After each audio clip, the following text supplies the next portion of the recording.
이처럼 실생활에서 전혀 사용할 수 없는 단어는 그다지 유용한 단어라 할 수 없습니다. 물론 불신자들은 기꺼이 이 단어를 정교한 의미로 사용할 것입니다. 그들에게 이 단어는 칭찬하는 말에 불과합니다. 즉 그들이 누군가를 그리스도인이라 부르는 것은 자신이 그를 좋은 사람으로 생각하고 있다는 뜻이 될 것입니다. 그러나 우리에게는 좋다는 말이 이미 있기 때문에 이 단어를 그런 식으로 사용하는 것은 언어를 풍부하게 사용하는 길이 못됩니다. 또한 그리스도인이라는 단어는 실제 어떠한 유용한 용도에도 사용할 수 없을 만큼 그 의미가 손상되고 말 것입니다. 따라서 우리는 이 단어가 원래 가지고 있는 명백한 의미를 고수해야 합니다. 그리스도인이라는 호칭은 제자들, 즉 사도들의 가르침을 받아들인 사람들을 가리키는 말로서 안디옥에서 처음 사용되었습니다. 이 말이 그 가르침의 유익을 얻을 만큼 얻은 사람들에게만 제한적으로 쓰였을 가능성은 없습니다.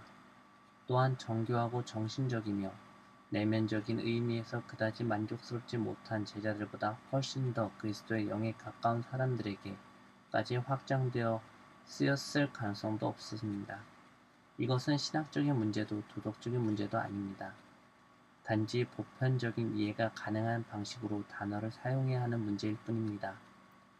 기독교 교리를 받아들였으면서도 그에 합당하지 않게 사는 사람들이 있을 때 그는 그리스도인이 아니다 라고 하기보다는 그는 나쁜 그리스도인이다 라고 하는 것이 더 분명한 표현입니다.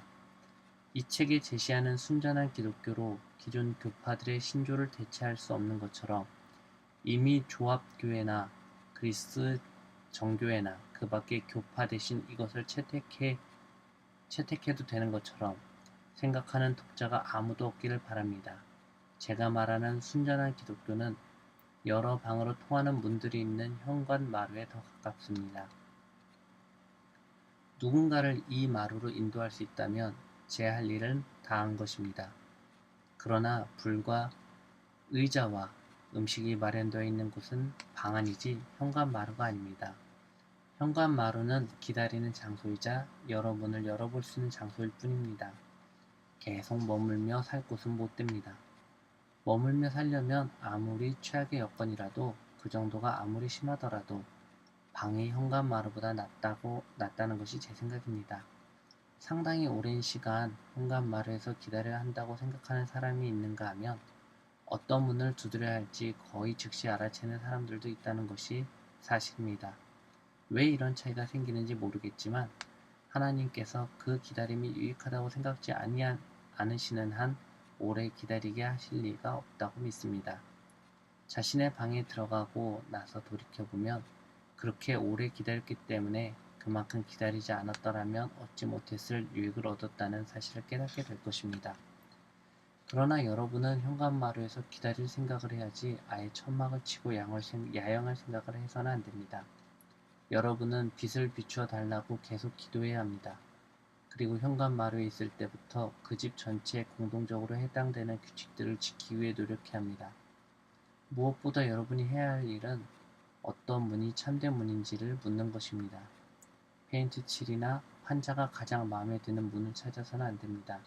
쉽게 말해서 여러분이 물어야 할 것은 이곳의 예배 스타일을 내가 좋아하는가가 아니라 이 교리들은 참된가? 여기에 거룩이 있는가? 나의 양심이 이쪽으로 나를 움직이는가? 문을 두들길 꺼리는 것은 나만의 교만이나 단순한 취향 때문이거나 특정 문지기를 개인적으로 싫어하기 때문은 아닌가입니다. 그리하여 마침내 자신의 방을 찾게 된다면 다른 방을 택한 사람들과 여전히 현관마루에 머물러 있는 사람들을 친절하게 대해 주십시오.